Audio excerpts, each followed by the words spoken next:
Auf பின் மாலிக் ரலியல்லாஹு அன்ஹு அவர்கள் கூறியதாவது, தபூக் போரின் போது நபி ஸல்லல்லாஹு அலைஹி வஸல்லம் அவர்களிடம் நான் சென்றேன். அவர்கள் ஒரு தோல் கூடாரத்தில் இருந்தார்கள்.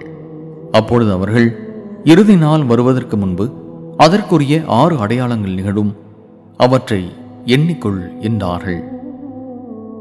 1. எனது மரணம். 2. பைத்துல் மக்திஸ் வெற்றி கொள்ளப்படுதல். 3. ஆடுகளுக்கு ஏற்படும் நோய் போன்ற கொள்ளை நோய் உங்களை பீடித்தல். 4. பிறகு செல்வம் பெருகி வழியும், எந்த அளவுக்கென்றால் ஒருவருக்கு 100 பொற்காசுகள் கொடுக்கப்பட்ட பின்பும் அதனை அற்பமாக கருதி அவர் அதிருப்தியுடன் இருப்பார். 5. பிறகு தீமை ஒன்று தோன்றும், அரபுகளின் வீடுகளில் அது நுழையாத வீடு எதுவும் இருக்காது. 6. பிறகு உங்களுக்கும் மஞ்சள் நிறத்தாருக்கும் இடையே சமாதான ஒப்பந்தம் ஒன்று ஏற்படும். அவர்கள் மோசடி செய்து விடுவார்கள். பிறகு உங்களை எதிர்த்து போரிடுவதற்காக 80 கொடிகளின் கீழ் அவர்கள் வருவார்கள்.